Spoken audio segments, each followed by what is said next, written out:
নমস্কার, সকলকে স্বাগত। আজকে আমি রসগোল্লা বানিয়ে দেখাচ্ছি। রসগোল্লার জন্য লাগবে ছানা। আমি এখানে 2 কিলো দুধ আছে, বাড়ির দুধ। সেই দুধ ফাটিয়ে আমি ছানা তৈরি করে নেব। দুধটা আমি ছেঁকে নিলাম। দুধের মধ্যে একটু জল মিশিয়ে দিচ্ছি। কড়াইটা আমি উনানে দিয়ে দিয়েছি। এবার উনানটা আমি ধরিয়ে দিচ্ছি। কিছুক্ষণ জাল দেওয়ার পর দুধটা উতলে উঠছে, আমি হাতা দিয়ে নেড়ে দিচ্ছি। দুধটা আমি এই রকম করে নাড়াচাড়া করে নেব। নাড়াচাড়া করে নিয়ে আমি দুধটাকে এবার ফাটিয়ে দেব। আমি এবার দুধটাকে ধীরে ধীরে ফাটিয়ে নেব। আমি এইখানে লেবুর জল দিয়ে দিচ্ছি। ভিনিগার দিলেও হয়, ছানার জল দিলেও হয়, দিলে দুধটা ফেটে যায়। তো আমার কাছে ভিনিগার বা ছানার জল নেই আজকে, সেই জন্য আমি লেবুর রস দিলাম। তো দেখুন ধীরে ধীরে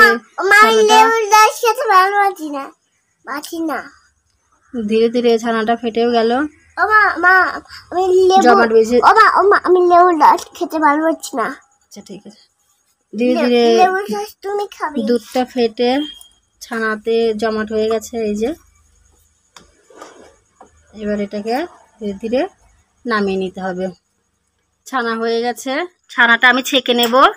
এইখানে আমি সাদা একটা কাপড় দিয়েছি, তারপরে ফুটো গামলা দিয়েছি। এবার আমি একবারে ঢেলে দেব না, আমি হাতাতে করে একটু একটু করে তুলে নেব।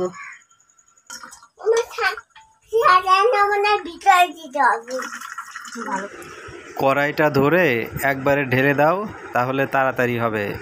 এইভাবে হাতা দিয়ে ঢাললে অনেক সময় লেগে যাবে। হ্যাঁ ঠিক আছে। এখানে ছানা তৈরি হয়ে গেছে। এবার এইটাকে আমি চিপে ঝুলিয়ে রেখে দেব, যাতে জলটা ঝরে যায়। এইভাবে ঝুলিয়ে রাখতে হবে। ছানাটা আমরা জল ঝরার জন্য এখানে ঝুলিয়ে রেখে দিলাম। জল ঝরছে, ছানার জলগুলো টিপ টিপ করে পড়ছে, ঝরে যাচ্ছে। প্রায় ঘন্টা 3 ছানাটা ঝুলিয়ে রেখেছিলাম, ছানা থেকে জল বেরিয়ে গেছে। এবার ছানাটাকে বের করে নিচ্ছি, একটা থালাতে নামিয়ে নিলাম। ছানাটা রসগোল্লা তৈরি করার জন্য খুব সুন্দর করে মেখে নেব। রসগোল্লার জন্য ছানাটাকে ভালো করে মাখতে হবে, যাতে ছানার মধ্যে দলাগুলো না থাকে। যত চটকানো যাবে তত জিনিসটা ফিনিশিং হবে। আমি 1 হাত দিয়েই করছি, 2 হাত দিয়ে করলে অল্প ছানা 1 হাত দিয়েই হয়ে যাচ্ছে। বেশি ছানা থাকলে 2 হাত দিয়ে এরকম করে মলে নিলে ছানাটা তাড়াতাড়ি সফট হয়। ছানাটা অনেকটাই সফট হয়ে গেছে। এবার ছানার মধ্যে আমি মেশাবো রুল ময়দা।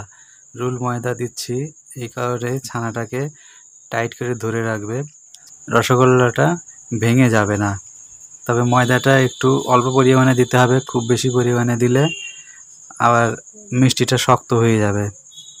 পরিমাণ মতো ময়দাটা দিয়ে ছানাটা আমি আবার কিছু সময় ভালো করে মাখিয়ে নেব। একদিকে ছানাটা মাখা হচ্ছে, আমি এইদিকে কড়াইয়ে জল চাপিয়ে দিয়েছি। ছানাটা মাখানো হতে হতে আমার চিনি শিরাটা তৈরি হয়ে যাবে, সেই জন্য আমি উনানটা ধরিয়ে দেবো। এখন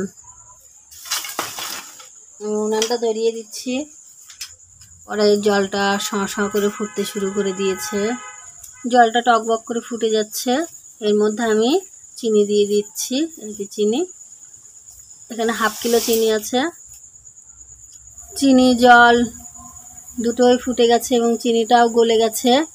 এইখানে চিনিটা যত গলবে তত শিরাটা আঁটো হবে বা গাঢ় হবে। ছানাটা সফট করে মাখানো হয়ে গেছে। এবার ছানার মধ্যে অল্প একটু খাবার সোডা মিশিয়ে দিচ্ছি। খাবার সোডাটা দিচ্ছি ছানাটা ফুলবে, ফুলে বড় বড় হবে, তার জন্য খাবার সোডা দিয়েও ছানাটা আর একটু কিছু সময় ভালো করে চটকে মেখে নেব। সোডাটা যাতে সমস্ত ছানার মধ্যে ভালোভাবে মিশে যায়। ছানাটা সফট করে মাখানো হয়ে গেছে ভালোভাবে। এবার ছানাগুলো ছোট ছোট করে মিষ্টির আকারে বল তৈরি করে নেব। যেরকম সাইজের মিষ্টি করব সেরকম সাইজের বলগুলো এইভাবে তৈরি করে নিতে হবে। ছানার বলগুলো আমরা রেডি করে নিয়েছি। একটু হাতে শেপ করে দিচ্ছি, বিভিন্ন সাইজের নিয়েছি, ছোট বড়। আমাদের সব মিষ্টির বল তৈরি হয়ে গেছে। এবার আমি এই মিষ্টির বলগুলো কড়াইয়ে ছেড়ে দেব। রসটাও টকবক করে ফুটছে, আমি এবার ছেড়ে দিচ্ছি।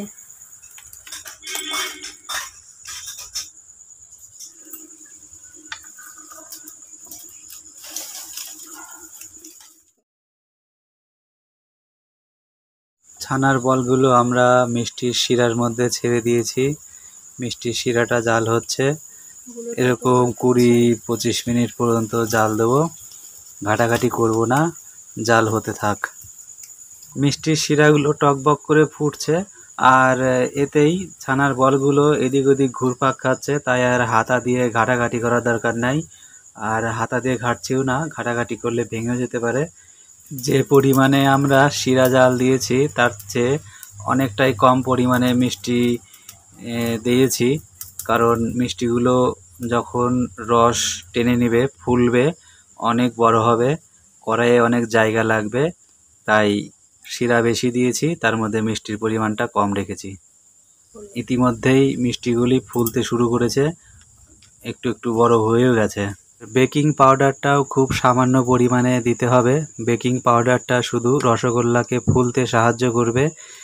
বেশি হয়ে গেলে পাউডার, রসগোল্লাগুলো একদম ভেঙে জলের মধ্যে মিশে যাবে, তাই ওটাও খেয়াল রাখতে হবে বেশি যাতে না হয়ে যায়।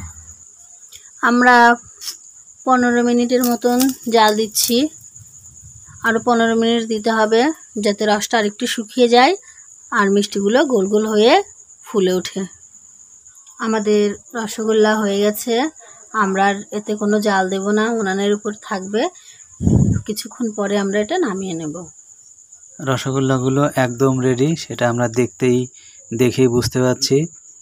একটা আমি তুলে দেখাচ্ছি কেমন হয়েছে। খুব সুন্দর নরম হয়েছে রসগোল্লাগুলো,